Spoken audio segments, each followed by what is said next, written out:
बढ़ाएं अपना कदम सक्सेस की ओर मार्गदर्शन कोचिंग इंस्टीट्यूट के साथ। मार्गदर्शन कोचिंग इंस्टीट्यूट बिहार में एकमात्र कोचिंग संस्थान IIT JEE and medical entrance exam के लिए।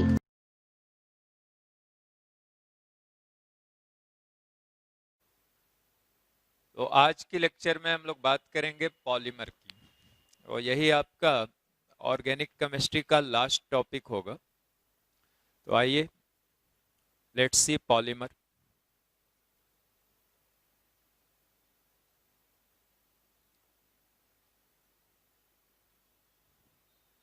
पॉलीमर, इस पॉली का मीनिंग आप जानते ही हो, मेनी, और इस मर का मीनिंग होता है यूनिट और पार्ट। तो जिसमें बहुत सारे यूनिट और पार्ट्स हों, ऐसे मैक्रो मॉलिक्यूल को, लार्ज मॉलिक्यूल को पॉलीमर कहा जाएगा। तो डिफिनीशन भी लिख लीजिए। A substance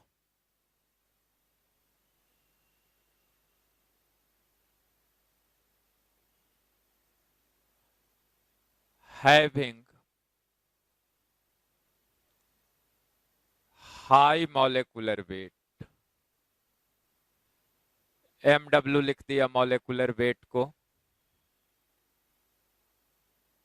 formed by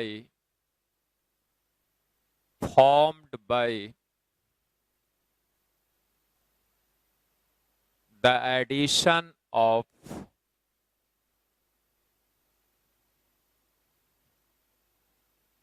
a large number of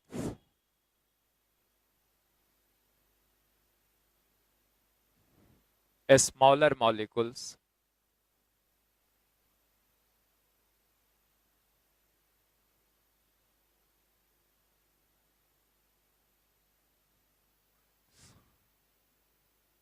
called monomer.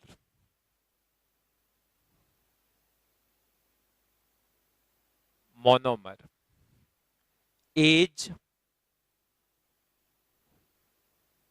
known as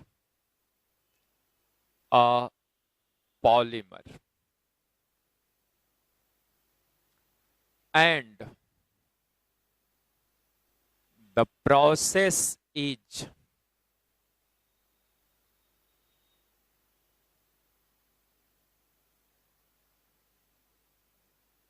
known as polymerization.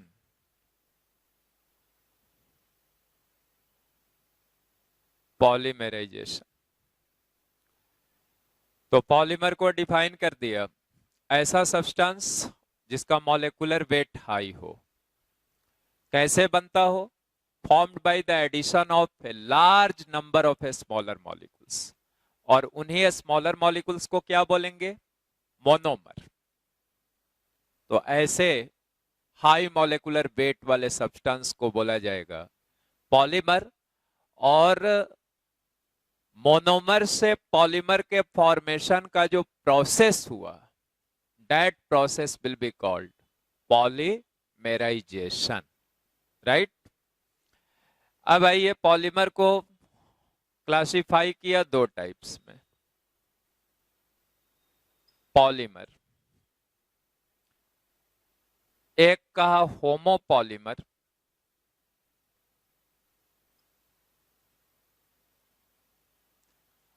और दूसरा कहा copolymer. Copolymer, homopolymer and copolymer. अब होमो का मतलब आप समझते हो, same.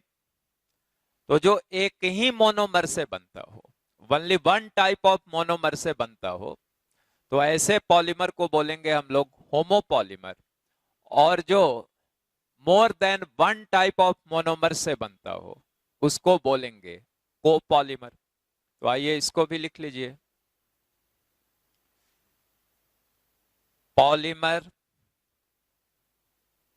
which is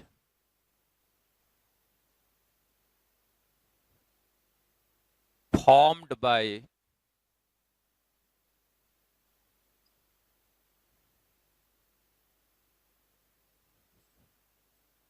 only one type of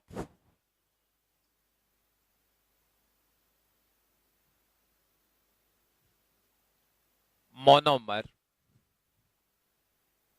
is known as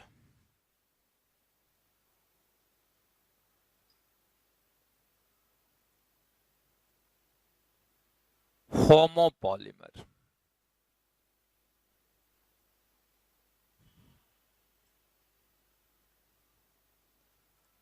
next लिख लीजिए, polymer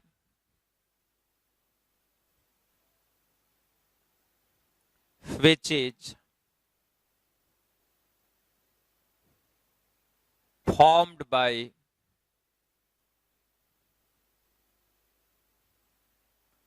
more than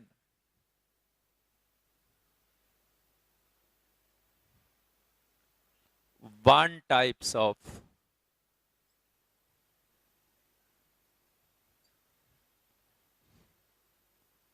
monomer is known as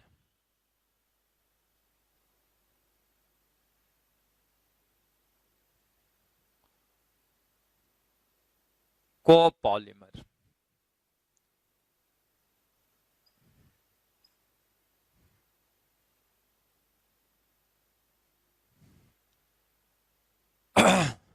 तो एक ही तरह के मोनोमर से बना हो तब होमोपॉलीमर, और होमो का मतलब तो पता ही है पहले से, सेम। तो only one type of monomer से जो पॉलीमर बना, that will be called homopolymer. और एक से ज्यादा टाइप्स के मोनोमर से जो पॉलीमर बना उसको क्या बोलोगे? कोपॉलीमर।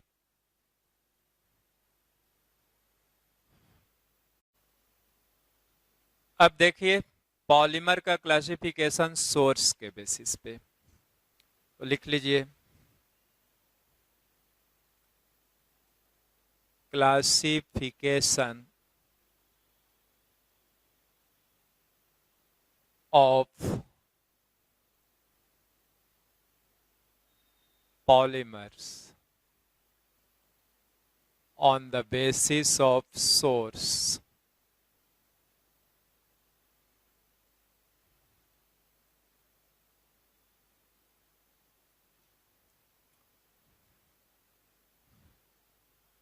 तो सोर्स के बेसिस पे पॉलीमर्स को 3 टाइप्स में डिवाइड किया गया।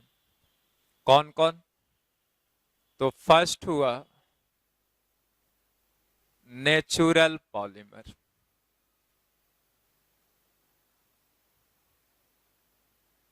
अब नेचुरल पॉलीमर का नाम सुनते ही आप समझ गए जो नेचर में पाए जाते हो। और नेचर में पाए जाने का मतलब हुआ कि या तो वो एनिमल्स में पाया जाएगा और नहीं तो प्लांट्स में पाया जाएगा। तो नेचुरल पॉलीमर्स वो हुए which are found in animals and plants, right? तो जैसे कुछ एग्जाम्पल लिख देता, स्टार्च, सेलुलोज,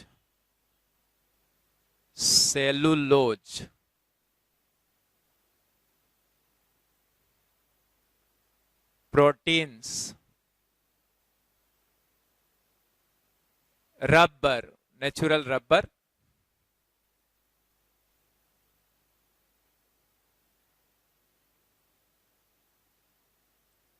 एक्सेट्रा। तो ये सब नेचुरल पॉलीमर्स हो गए। नेक्स्ट आइए सेमी सिंथेटिक पॉलीमर्स।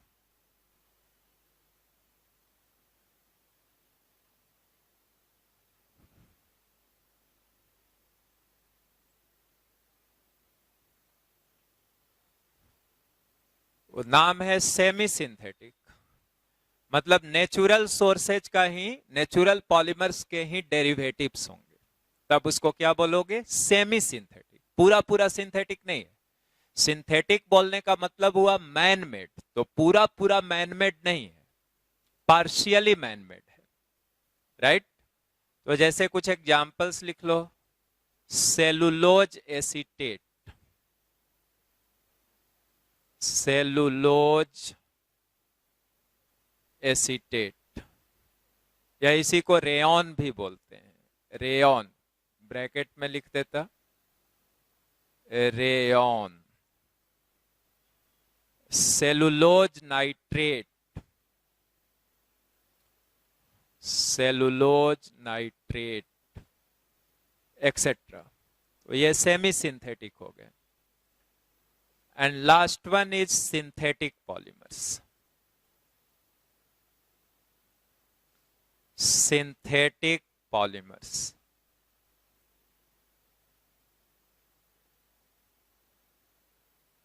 तो सिंथेटिक कहने का मतलब मैन मेड, जो मानव निर्मित हो।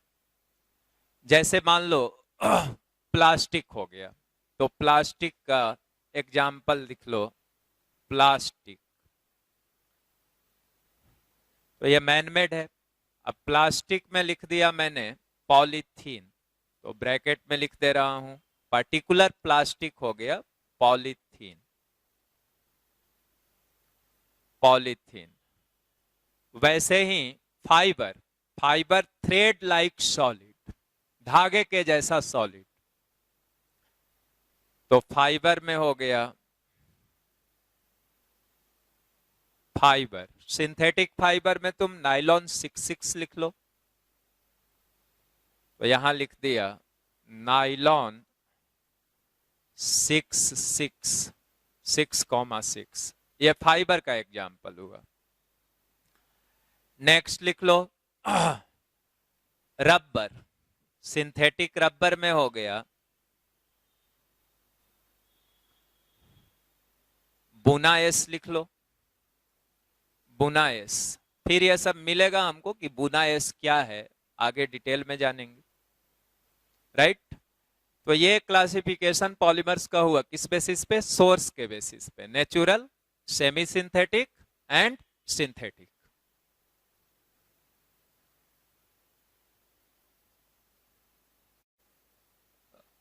अगली क्लासिफिकेशन देखेंगे हम लोग पॉलीमर के स्ट्रक्चर के बेसिस पे। तो आइए लिख लीजिए, classification, classification of polymers on the basis of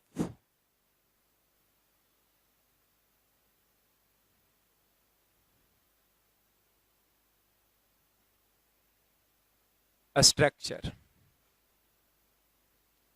ये क्लासिफिकेशन लिखा है तो इसमें भी तीन तरह का हुआ, तो पहले नाम ही लिख देते हैं। पहला हुआ लीनियर पॉलीमर,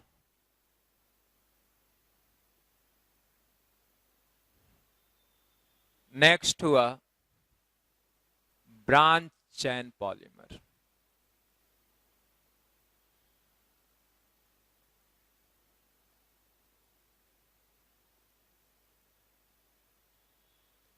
और नेक्स्ट हुआ cross linked,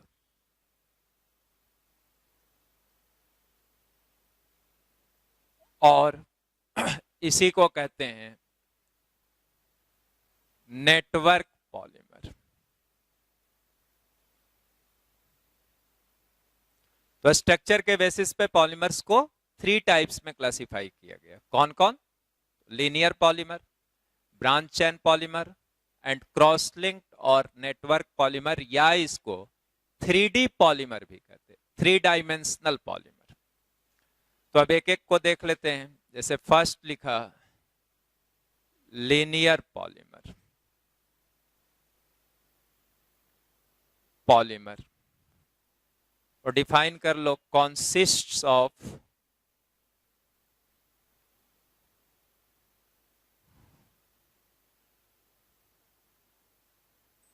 long and a straight chains, st dot for a straight chains, ऐसे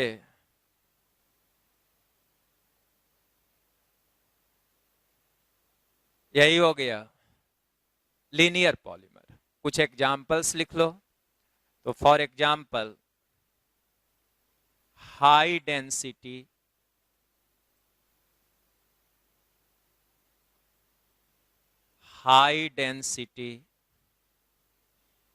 पॉलीथीन,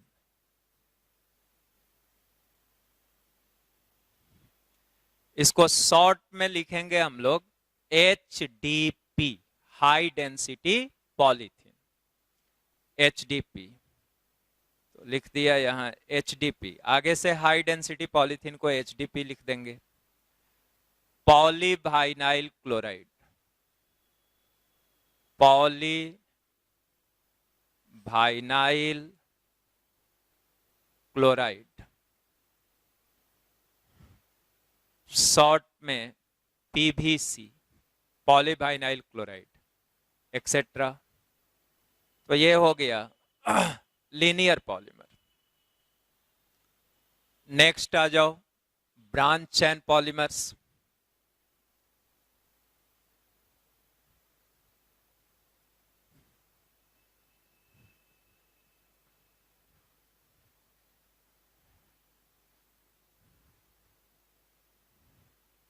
सेकंड,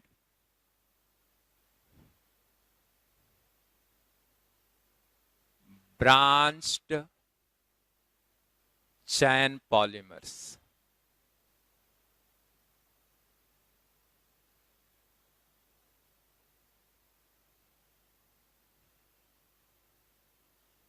लिख लो contains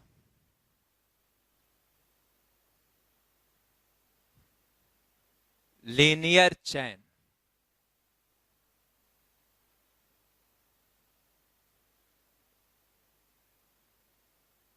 with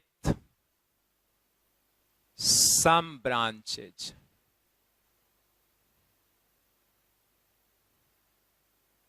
linear chains with some branches. जैसे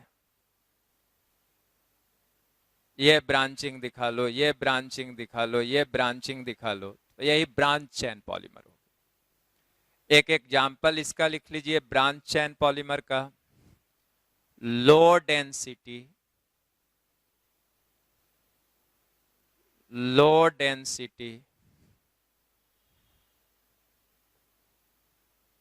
पॉलीथीन।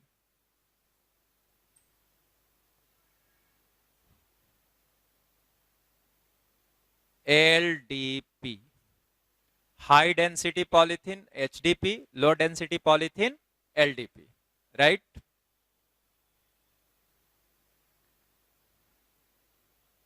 नेक्स्ट क्लासिफिकेशन, तो classification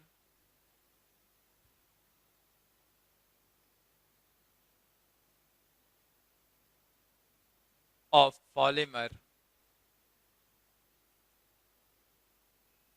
on the basis of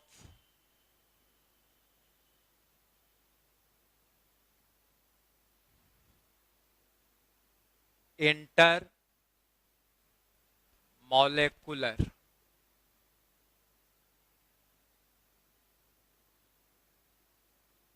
forces. Intermolecular forces का मतलब आप जानते हो, 11th क्लास में पढ़े भी थे, मॉलिक्यूल्स के बीच लगने वाला फोर्स। तो इंटरमोलेकुलर फोर्सेज को हम लोग शॉर्ट में IMF लिख देंगे, IMF, इंटरमोलेकुलर फोर्सेज।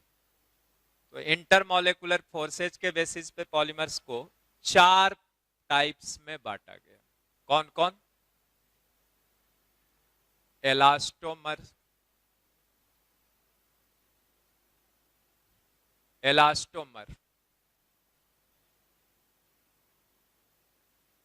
नेक्स्ट हो गया fibre,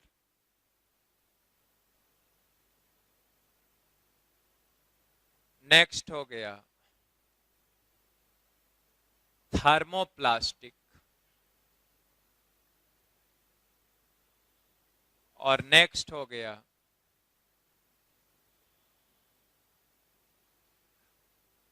thermosetting plastic.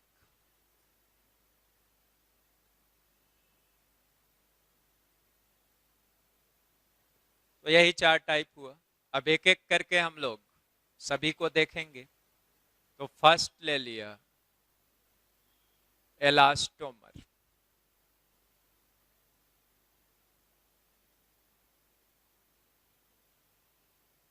Week IMF,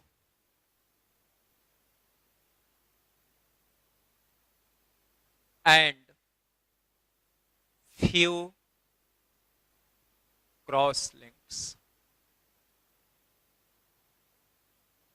few cross links. तो इसमें जो इंटरमोलेकुलर फोर्सेज होंगे वो वीकेस्ट होंगे, सबसे कमजोर इंटरमोलेकुलर फोर्स, और कुछ क्रॉस लिंकिंग होगा, राइट। एग्जाम्पल लिख दिया, और एग्जाम्पल वल्कनाइज्ड रबर।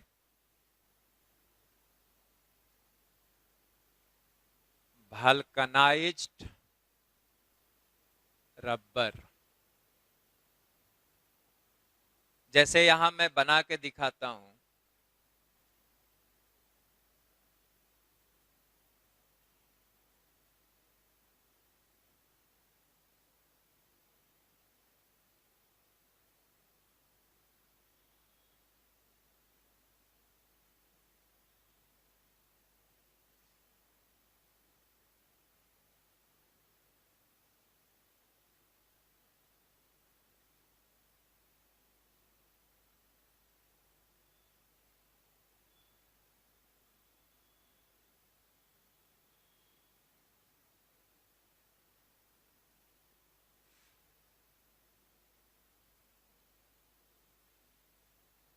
हाँ, इसका मतलब हुआ कि इधर भी दिखाया गया, इधर भी दिखाया गया, यहां भी है, यहां भी है।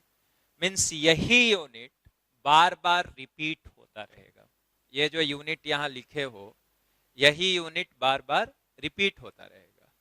बीच में देखो, इन दोनों कार्बन के बीच सल्फर आया है, तो एक प्रोसेस जिसकी हम लोग बात करेंगे, लिख भी लेंगे, वल्कनाइजेशन। तो वल्कनाइजेशन क्या है? रबर में सल्फर जोड़ने के प्रोसेस को कहते हैं वल्कनाइजेशन। रबर इनफैक्ट जो होता वो सॉफ्ट होता है, और ज्यादा सॉफ्ट होने के वजह से उसकी यूजफुलनेस कम होती है, ड्यूरेबिलिटी कम होती है। तो उसको कुछ टफ बनाने के लिए उसमें सल्फर ऐड किया जाता है, और रबर में सल्फर ऐड करने का जो प्रोसेस होता है, that process is called what? Vulcanization. तो यहां पे पहले लिख लो vulcanization.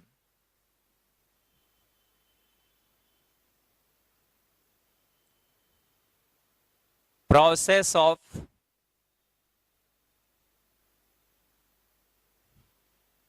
adding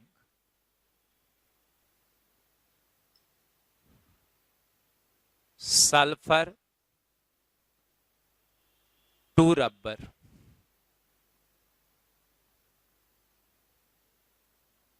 is known as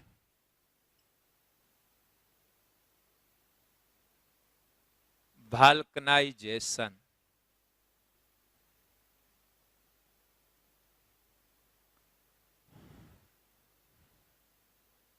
तो रबर में सल्फर ऐड करने का जो प्रोसेस हुआ, इसी प्रोसेस को कहते हैं वल्कनाइजेशन।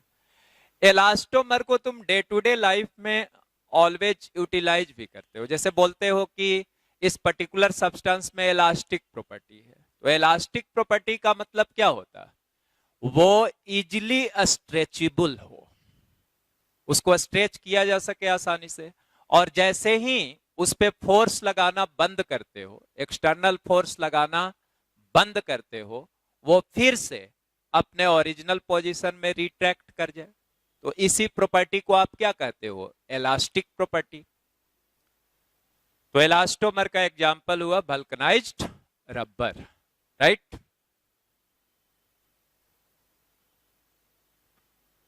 सेकेंड आइए फाइबर को देख लीजिए। तो दूसरा हो गया फाइबर। थ्रेड लाइक सॉलिड होता, धागे के जैसा सॉलिड। इसी से तो फैब्रिक्स तैयार होती है, तो इसमें जो इंटरमोलेकुलर फोर्स होगा स्ट्रॉन्ग आईएमएफ, मतलब सबसे स्ट्रॉन्ग इंटरमोलेकुलर फोर्स पॉलीमर के इसी कैटेगरी में होगा, फाइबर में ही होगा। इसमें इवन हाइड्रोजन बॉन्डिंग भी रहेगा, राइट। अब इसका कुछ एग्जाम्पल लिख लिए फाइबर का, जैसे नाइलॉन 66, वैसे ही आप चाहो तो टेरिलिन या इसको डैक्रॉन भी बोलते हैं, ब्रैकेट में लिख देते हैं डैक्रॉन, डैक्रॉन एक्सेट्रा। तो ये सब इसी से फैब्रिक्स तैयार होता, तो इसी को फाइबर बोलेंगे, राइट। थर्ड में आ जाओ, थर्मोप्लास्टिक।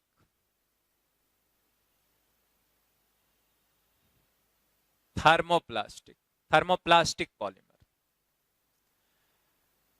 तो intermediate IMF.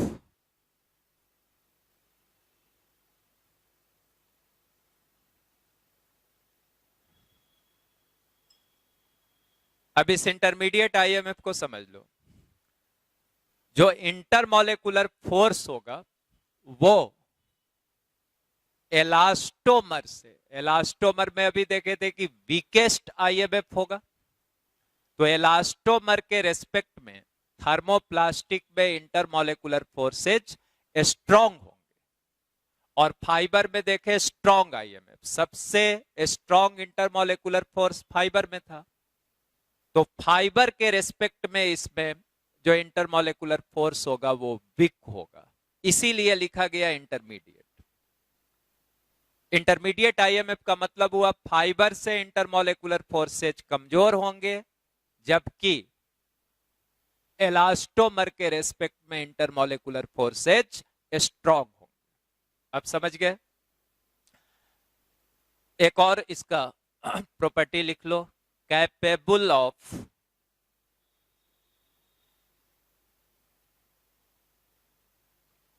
Repeatedly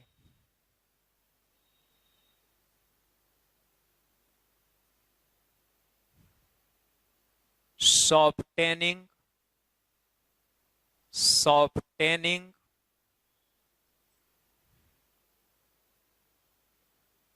on heating and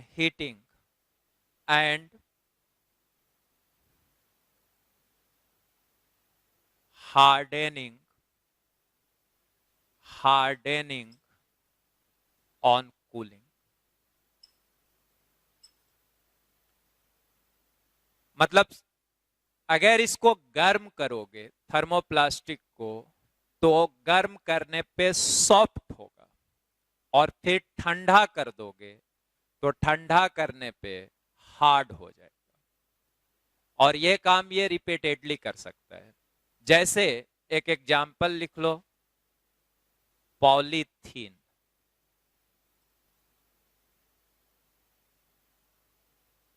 polythene, अब पॉलीथीन को आप घर पे भी यूज किया करते हैं, जैसे कभी कभी इलेक्ट्रिक वायर को इंसुलेट करने के लिए, या आप सीधी भाषा में कह लो जोड़ने के लिए, तो जोड़ने के लिए आप क्या करते हो कि पॉलीथीन को वो माचिस की तिल्ली जलाते हो और उसमें लपेट देते हो, इलेक्ट्रिक वायर में चिपका देते हो, तो क्या होता है, माचिस की तिल्ली जलाते हो, उसको हीट करते हो, तो वो क्या हो जाता है, सॉफ्ट हो जाता है, और फिर जब माचिस की तिल्ली हटा लेते हो तो उसके बाद वो कैसा हो जाता है, हार्ड हो जाता है। तो ये प्रॉपर्टी हुई थर्मोप्लास्टिक की कि कैपेबल ऑफ रिपीटेडली, बार बार, softening on heating and hardening on cooling, right.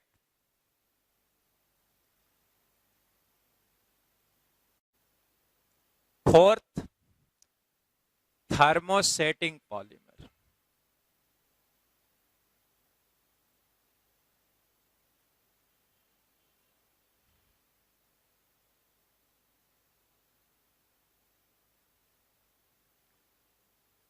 तो फर्स्ट पॉइंट लिखो,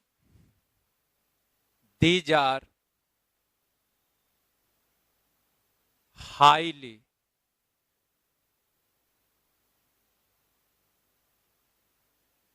branched molecules.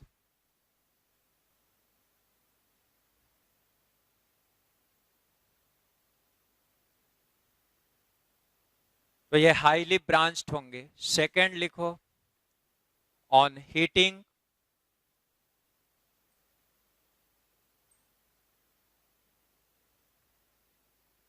it undergo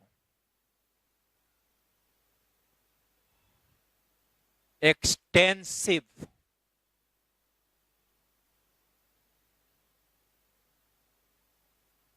cross linking in the mold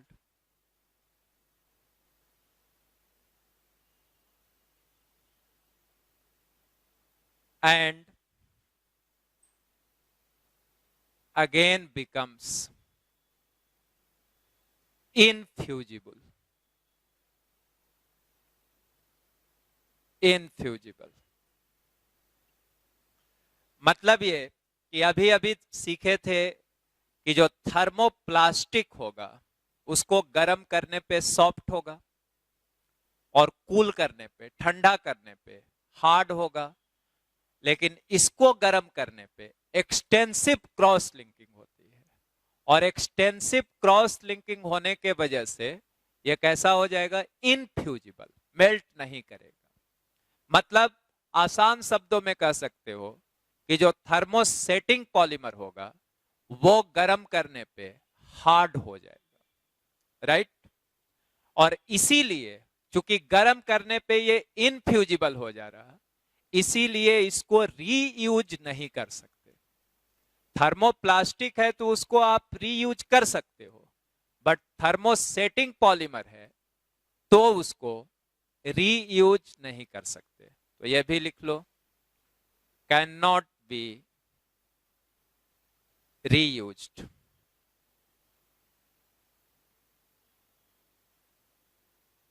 for example Bakelite लिख दो.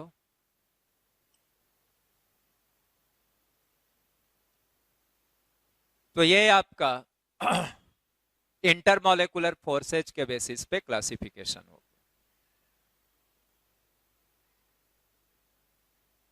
Next classification, classification of polymers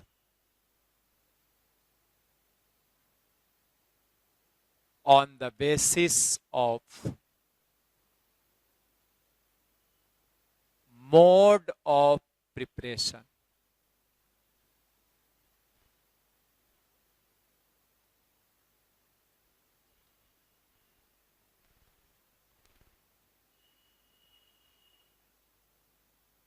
तो कैसे प्रिपेयर हुआ, इस बेसिस पे पॉलीमर्स का क्लासिफिकेशन.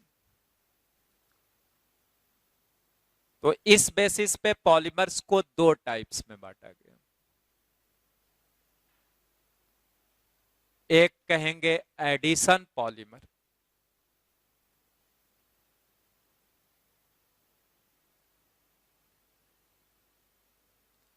और सेकंड कहेंगे कंडेंसेशन पॉलीमर.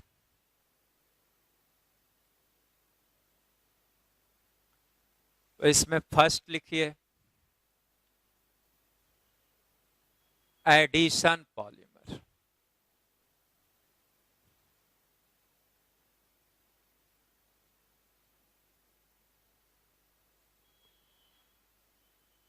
तो फर्स्ट पॉइंट लिखिए, नाम ही है एडिशन पॉलीमर, तो ये एडिशन रिएक्शन से बनेगा. और एडिशन में क्या होता था, आप बस ऐड करते जाएंगे, जो वेरियस मॉलिक्यूल्स होंगे उनको क्या करना है, ऐड करना है, कुछ भी वहां से हटाना नहीं है, एलिमिनेट नहीं करना है, तब उसको बोलेंगे एडिशन पॉलीमर. तो लिख लीजिए, it is formed bye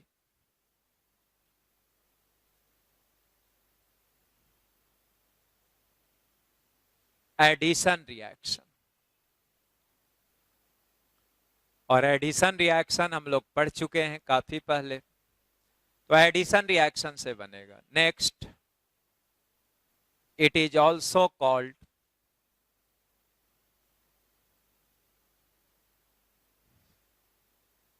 chain growth polymer.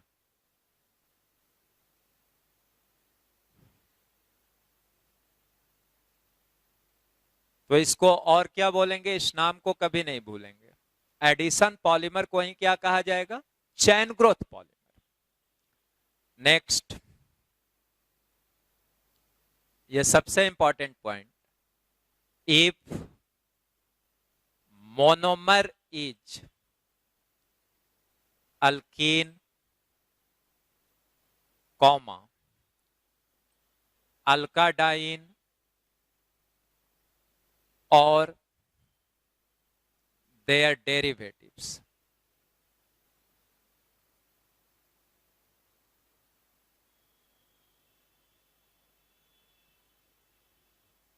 then the polymer formed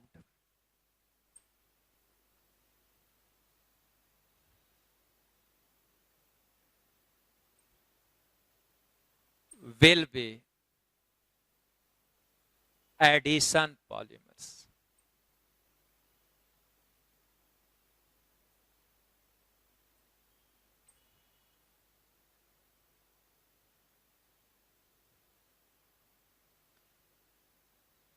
तो कहा गया कि अगर मोनोमर मोनोमर को ही पॉलीमराइज कराने से पॉलीमर मिलेगा, तो अगर मोनोमर आपका अल्कीन हो जाए या अल्काडाइन हो जाए, अल्काडाइन बोले तो 2 बार डबल बॉन्ड है, या अल्कीन और अल्काडाइन से डिराइव किया हुआ कोई कंपाउंड हो जाए, मतलब अल्कीन या अल्काडाइन के हाइड्रोजन को हटा के कोई दूसरा ग्रुप लाया जाए, तो उसको बोलेंगे उनके डेरिवेटिव्स। तो मोनोमर क्या क्या, अल्कीन, अल्काडाइन या उनके डेरिवेटिव्स हो, तब ऐसे मोनोमर से जो पॉलीमर बनेगा, those polymer will be certainly addition polymers, right. तो ये एडिशन पॉलीमर देख लिए। उस सेकेंड वाला ले लीजिए, कंडेंसेशन पॉलीमर। अब आप याद कीजिए, कंडेंसेशन रिएक्शन पढ़े थे,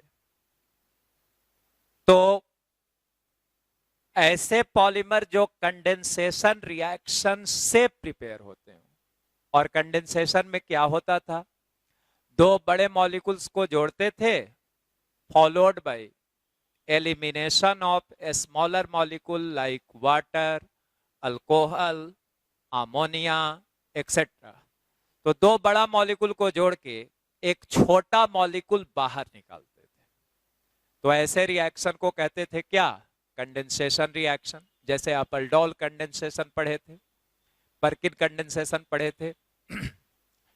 तो कंडेंसेशन रिएक्शन से जो पॉलीमर बनेगा उसको क्या बोलोगे, कंडेंसेशन पॉलीमर, राइट। तो इसी बात को लिख लो, कंडेंसेशन पॉलीमर।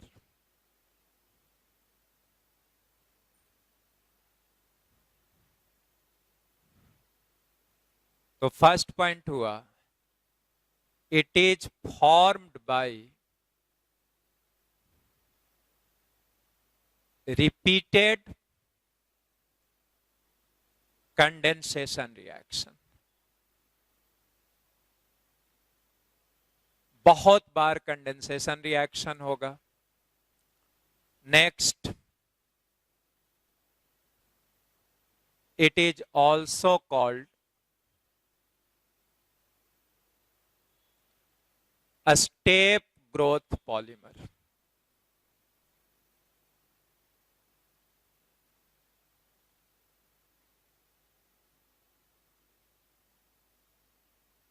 राइट, एडिशन वाले को चैन ग्रोथ बोलेंगे और कंडेंसेशन वाले को स्टेप ग्रोथ। नेक्स्ट लिखो, in condensation polymer,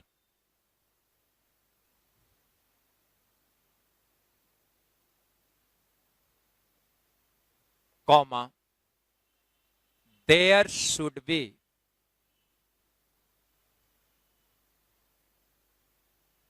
the presence of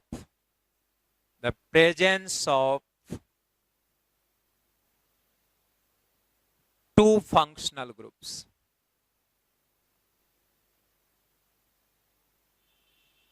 The presence of two functional groups. These two can be in one monomer or can be in लिख दो, or can be in different monomers. तो इस point को समझ लो, यह ज्यादा important point होगा। जैसे अभी एडिशन के लिए देखा था कि मोनोमर एडिशन पॉलीमराइजेशन के लिए, एडिशन पॉलीमर्स के लिए अल्कीन मोनोमर, अल्काडाइन मोनोमर या उनके डेरिवेटिव्स। इसमें कहा कि जो मोनोमर होना चाहिए उसमें इधर एक ही मोनोमर में दो डिफरेंट फंक्शनल ग्रुप होना चाहिए, और नहीं तो दो मोनोमर में दो अलग अलग फंक्शनल ग्रुप रहे। चूंकि कंडेंसेशन होने के लिए जो रिएक्शन होगा that should be in between two different functional groups, right. तो इसीलिए लिखा है कि कंडेंसेशन पॉलीमर में there should be the presence of two functional groups, दो तरह के फंक्शनल ग्रुप्स होने चाहिए। These two can be in one monomer or can be in different monomers, right? तो ये मोड ऑफ प्रिपरेशन के बेसिस पे क्लासिफिकेशन हो गया।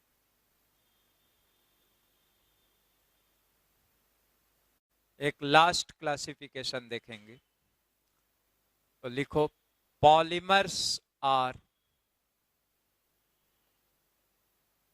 Also classified as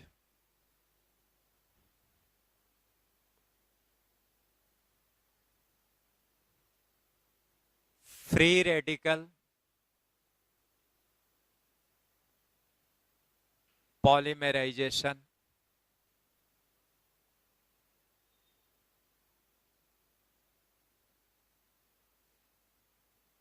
next cationic polymerization, next anionic polymerization, and next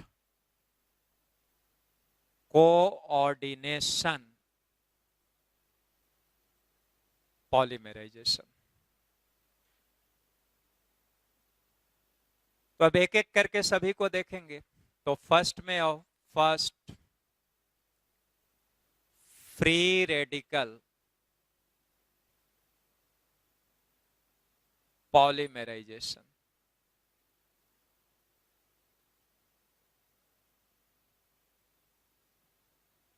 अब नाम ही है फ्री रेडिकल पॉलीमराइजेशन, तो फ्री रेडिकल पॉलीमराइजेशन का मतलब हुआ कि जो पाथवे फॉलो होगा that must be free radical pathway, और जब भी फ्री रेडिकल पाथवे होगा तो तीन तरह के स्टेप्स होते थे, chain initiation, chain propagation and chain termination.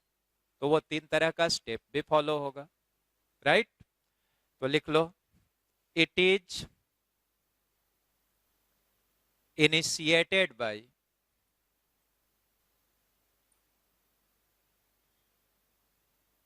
Free radical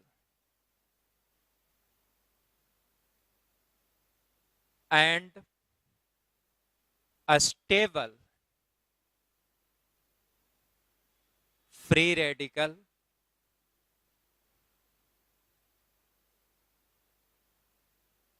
favors free radical polymerisation.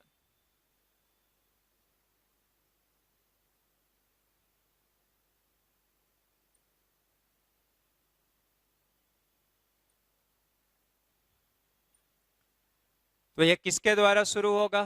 Free radical के द्वारा। और जो स्टेबल फ्री रेडिकल होगा वो फ्री रेडिकल पॉलीमराइजेशन को फेवर करेगा, right?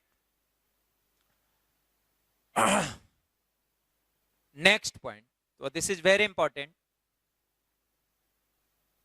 Free radical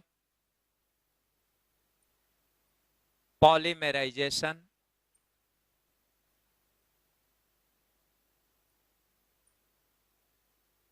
takes place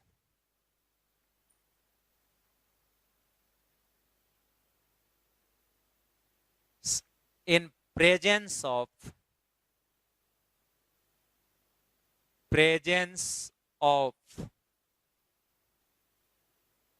free radical initiator, free radical initiator such as benzoyl,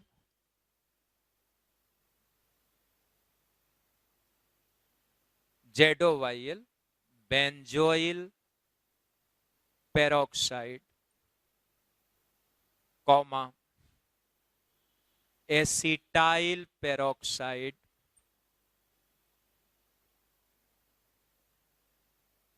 comma, TRT dot, tertiary butyl peroxide etcetera. तो सुनो इस पॉइंट को,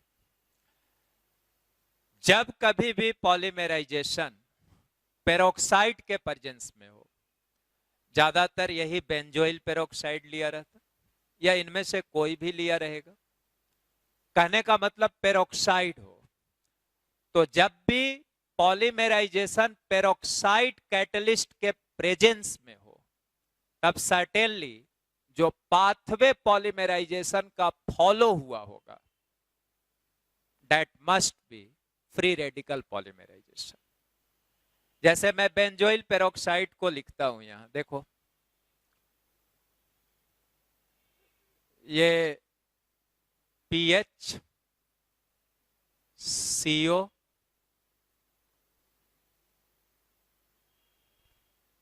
OO CO PH, और यही आपका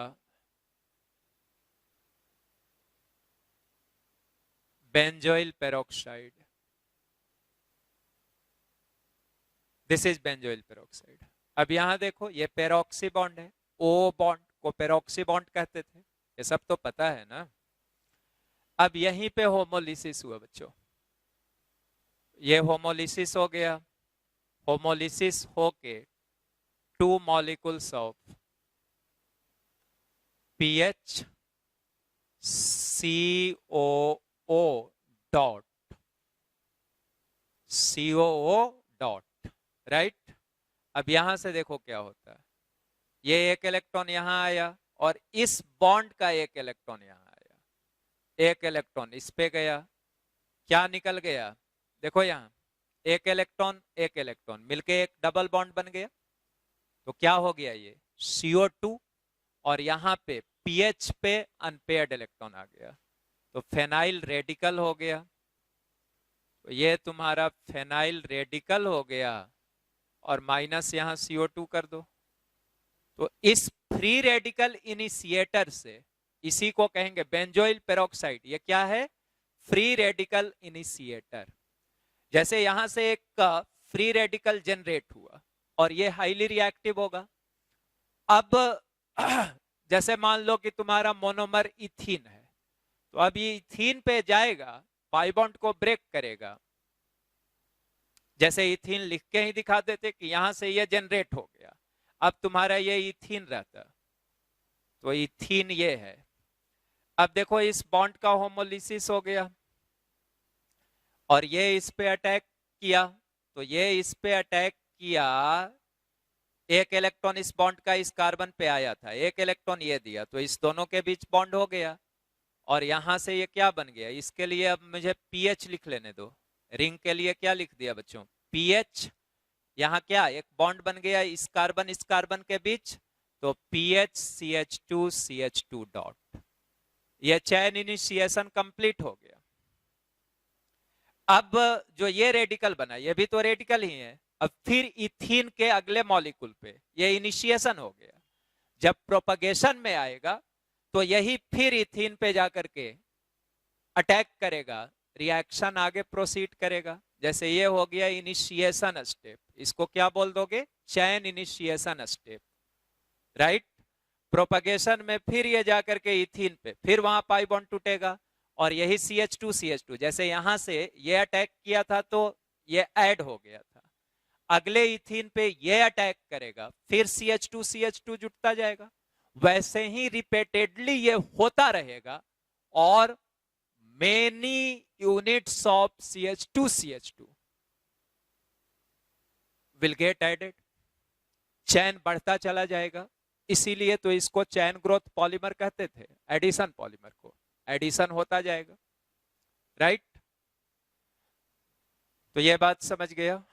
एक एग्जाम्पल लिख लो, ऐसे लिखो,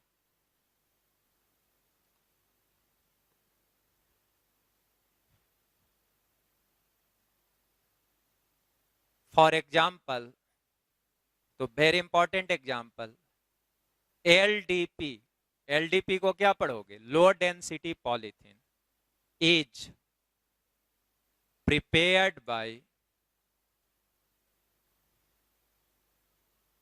free radical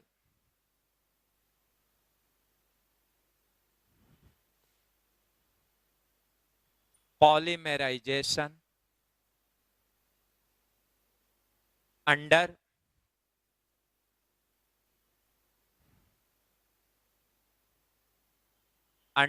high pressure of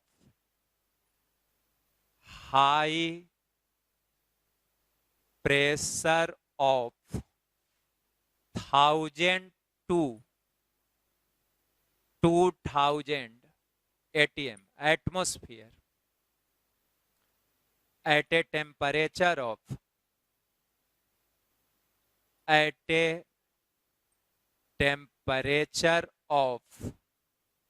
350 Kelvin to 570 Kelvin, 350 Kelvin to 570 Kelvin। तो लो डेंसिटी पॉलीथीन जिसका यूज होता है ट्वाइज बनाने में, स्क्वीज बोतल, स्क्वीज बोतल मतलब जिसको दबाने पे, जैसे आप सॉस वगैरह उसमें डाले रहते हो तो ऐसे दबाओगे, सॉफ्ट होता है, जिस वजह से दबाने से वो सॉस जो अंदर का एक्सट्रैक्ट होगा वो बाहर आएगा, राइट। तो मेन यूज इसका यही है, चूंकि इसकी डेंसिटी कम है तो एक यूज तो होता है, पॉलीथीन है तो इंसुलेशन ऑफ इलेक्ट्रिक वायर्स में हो गया। दूसरा यूज हो गया स्क्वीज बोतल, बहुत ही इंपॉर्टेंट यूज है। तीसरा यूज हो गया ट्वाइज बनाने में, तो ये सब इसके यूज हैं। तो ये एक इंपॉर्टेंट एग्जाम्पल है जिसका manufacturing preparation free radical polymerization से होता है, राइट।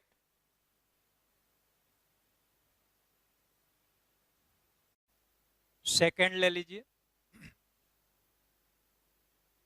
Cationic polymerization.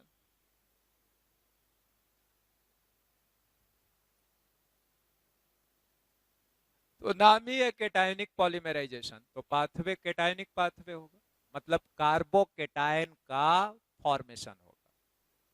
तो इसमें कुछ लिख लीजिए, it is initiated bye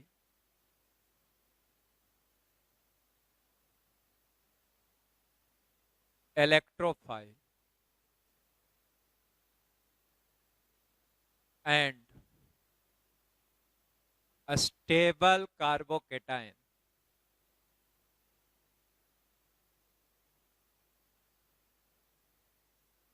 favors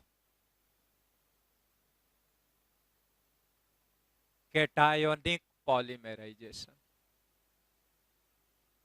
polymerisation देखो ऐसे बहुत सारे रिएक्शन पढ़े हैं जहां पे कार्बोकेटायन का फॉर्मेशन होता था। और कार्बोकेटायन देखो बच्चों किसके प्रेजेंस में बनता था? स्ट्रांगली एसिडिक कैटलिस्ट के प्रेजेंस में। अगर मान लो कि किसी मोनोमर को BF3, BF3 क्या है? Strong Lewis acid.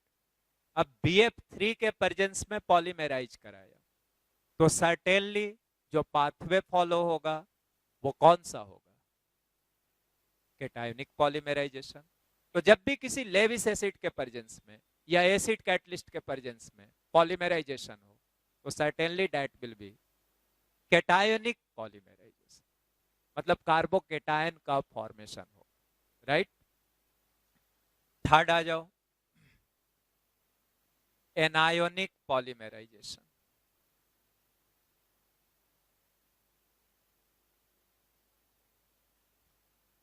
लिख लो, it is initiated bye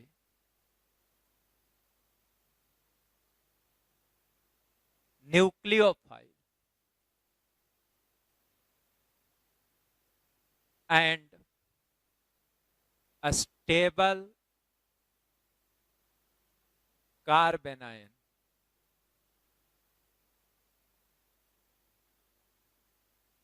favors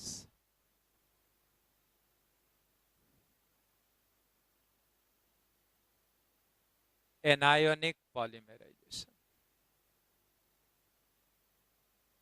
तो ये किससे इनिशिएट होगा? न्यूक्लियोफाइल। तो किसी न्यूक्लियोफाइल के प्रेजेंस में जो पॉलीमराइजेशन होगा वो कौन सा होगा? तब एनायोनिक पाथवे होगा और यहां पे वही कार्बेनायन बनेगा। और थोड़ी सी बात सुन लो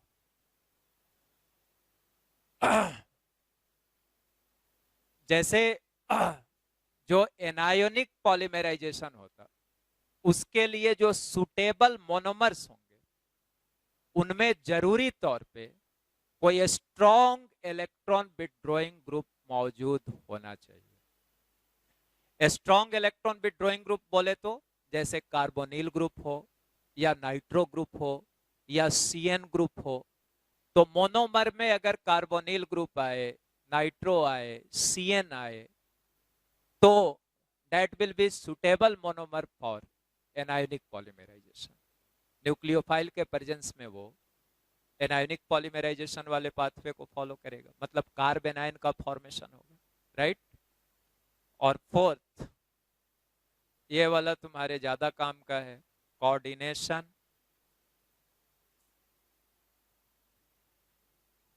और जिगलर नाटा।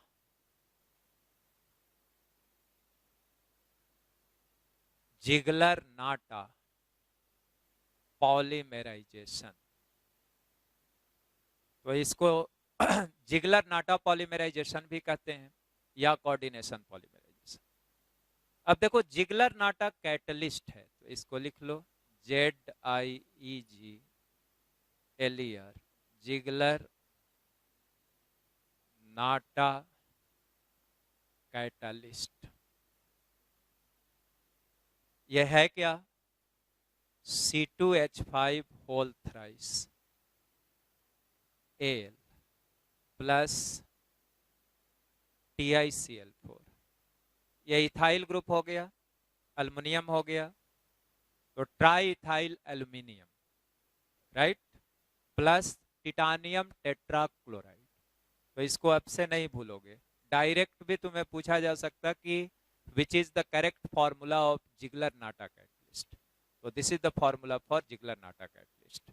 और सुन लो, ऐसा पॉलीमराइजेशन जो जिगलर नाटा कैटलिस्ट के प्रेजेंस में हो उसको बोलेंगे कोऑर्डिनेशन या जिगलर नाटा पॉलीमराइजेशन। तो लिख लो, polymerisation which takes place takes place in presence of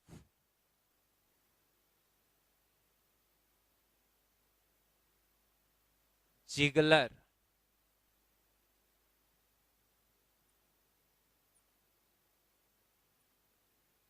Natta catalyst.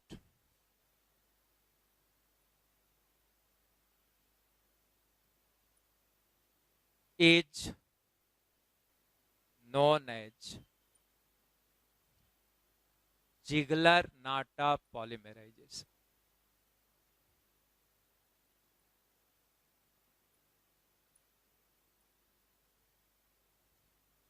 Right एक बड़ा इंपॉर्टेंट एग्जाम्पल होगा HDP, high density polythene, is prepared by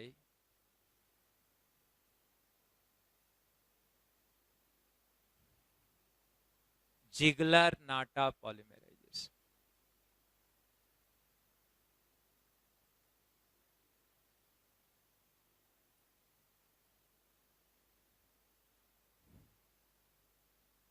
तो LDP था फ्री रेडिकल पॉलीमराइजेशन से, और जो HDP है हाई डेंसिटी पॉलीथीन, तो इसको कैसे प्रिपेयर करोगे? HDP for high density polythene, तो never forget it, by Ziegler-Natta polymerization, right.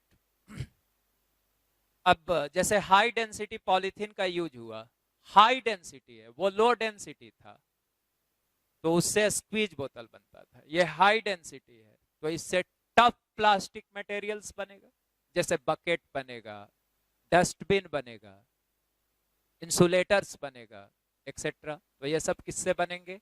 High density polythene से, राइट। तो ये आपको पूरी क्लासिफिकेशन वाली पार्ट हो गई। अब है कि मोनोमर और पॉलीमर लिख करके दिखाना। तो not so great to learn, बस क्लासिफिकेशन है, बहुत ज्यादा है नहीं कुछ। बट आपको मैं एक ही बात बोलता हूं कि अगर मैं बोल देता कि इसको पढ़ लेना बुक से, तो वही कहते कि छोड़ दिया गया। तो छोड़ा नहीं जाएगा कुछ भी, जो भी मैं पढ़ाते रहा हूं वो सारी बात पढ़ाई जाएगी, and that will be enough to tackle any sort of competitive exam.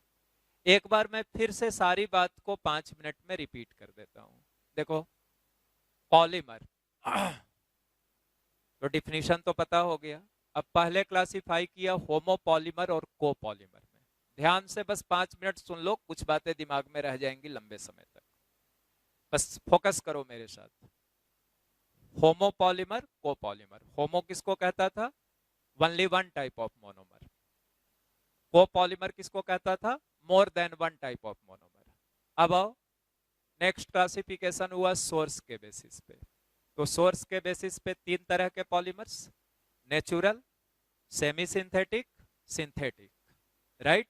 अब तीनों के बारे में बता दिया। ये तो नाम सुन के भी पता हो गया नेचुरल किसको कहेंगे, जो नेचर में पाया जाता हो। सेमी सिंथेटिक मतलब पार्शियली मैनमेड हो, नेचुरल मटेरियल का ही डेरिवेटिव बना लेंगे, नेचुरल मोनोमर का या नेचुरल पॉलीमर का ही डेरिवेटिव हो जाएगा, तो वो हो गया सेमी सिंथेटिक पॉलीमर। सिंथेटिक का मतलब मैनमेड हो गया। नेक्स्ट हुआ स्ट्रक्चर के बेसिस पे क्लासिफिकेशन। तो 3 टाइप में हुआ। लीनियर, नाम से ही है कि long and straight chain, linear है। तो ब्रांच्ड हो गया, तो linear chain with some branches, definition याद हो गया। क्रॉस लिंक हो गया, तो there must be cross linking, और क्रॉस लिंकिंग का मतलब बतलाया कि स्ट्रॉन्ग कोवेलेंट बॉन्ड हो between various linear polymer chain. दूसरा भी क्रॉस लिंक पॉलीमर का था कि जो मोनोमर होगा वो बाई फंक्शनल, माने 2 तरह का फंक्शनल ग्रुप होना चाहिए, या 3 तरह का फंक्शनल ग्रुप होना चाहिए, बाई फंक्शनल या ट्राई फंक्शनल मोनोमर होगा, राइट। नेक्स्ट आओ, सबसे इंपॉर्टेंट क्लासिफिकेशन हुआ इंटरमोलेकुलर फोर्सेज के बेसिस पे। तो इंटरमोलेकुलर फोर्सेज के बेसिस पे 4 टाइप्स के पॉलीमर्स हुए। कौन कौन? तो नाम बोलो मेरे साथ। एलास्टोमर, जिसमें इलास्टिक प्रॉपर्टी हो। मतलब फोर्स लगाने पे अपने लेंथ के डबल लेंथ तक स्ट्रेच किया जा सके। और फिर जैसे ही एक्सटर्नल फोर्स अप्लाई करना छोड़ दोगे, रिट्रैक्ट करके ओरिजिनल लेंथ पे चला आएगा। तो इसीलिए वहां पे लिखा गया था वीकेस्ट आईएमएफ। स्ट्रेच इसी वजह से होता चूंकि उसमें जो इंटरमोलेकुलर फोर्सेस थे वो कैसे थे, वीकेस्ट थे। और रिट्रैक्ट क्यों करता है, तो जो क्रॉस लिंकिंग था, weak IMF and few cross links लिखा था, तो उस फ्यू क्रॉस लिंक्स के होने से फोर्स लगाना छोड़ोगे तो अपने ओरिजिनल लेंथ में फिर रिट्रैक्ट कर जाएगा, लौट के वापस चला आएगा।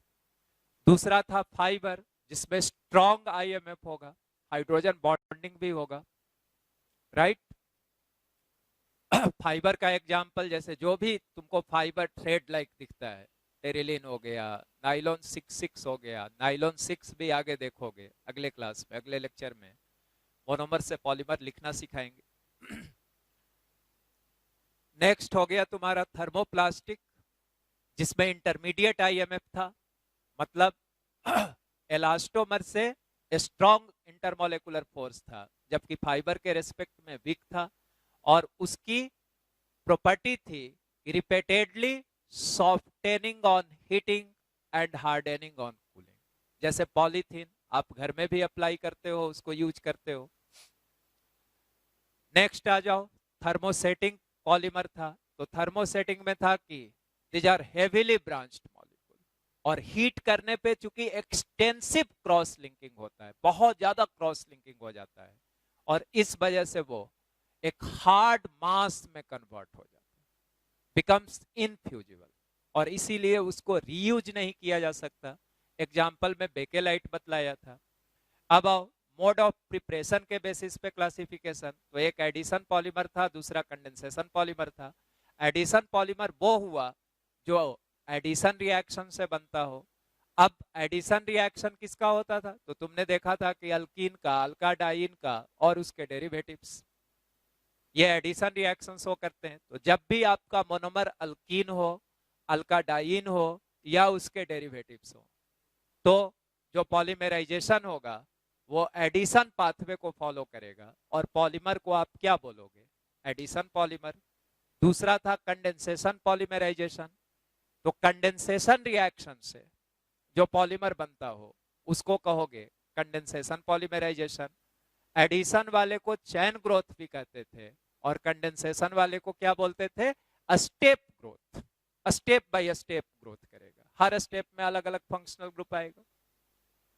और कंडेंसेशन में होता क्या था, बड़े मॉलिक्यूल्स जोड़े जाते थे, छोटा molecules water, alcohol, ammonia etcetera बाहर निकलता था। नेक्स्ट चले आओ कि कंडेंसेशन के लिए मोनोमर कैसा होना चाहिए। तो मोनोमर ऐसा होना चाहिए जिसमें दो फंक्शनल ग्रुप हो, दो डिफरेंट फंक्शनल ग्रुप हो, क्योंकि कंडेंसेशन रिएक्शन तभी होगा जब एक से ज्यादा डिफरेंट फंक्शनल ग्रुप्स हो, राइट। तो ये सारी बातें क्लियर। और लास्ट वाला क्लासिफिकेशन अभी देखा था, जिसमें फ्री रेडिकल, ज्यादातर जो एडिशन पॉलीमराइजेशन होता है वो फ्री रेडिकल पाथवे को ही फॉलो करता है, और उसको पहचानने का एक एक्सेलेंट तरीका बतलाया था कि जब भी पेरोक्साइड, मतलब free radical initiator, peroxide catalyst के प्रेजेंस में जब भी पॉलीमराइजेशन होगा तो फ्री रेडिकल पॉलीमराइजेशन। वैसे ही कैटायनिक पॉलीमराइजेशन है, इलेक्ट्रोफाइल के प्रेजेंस में होगा।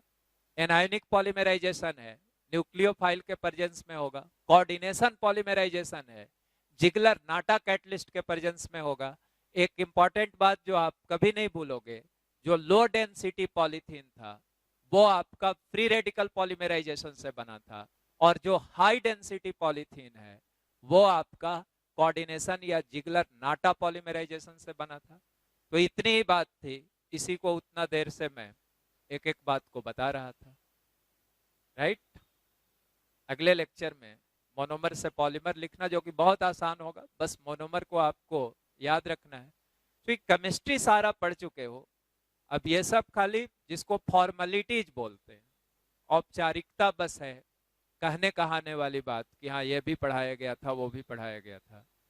और notes a great pleasure to make this thing teach और सामने वाले को भी ऐसा नहीं लगता कि बहुत सीख रहे हैं। सीखने वाली केमिस्ट्री आपकी मैंने कर दी है। ठीक है, थैंक यू। नेक्स्ट लेक्चर में देखते हैं।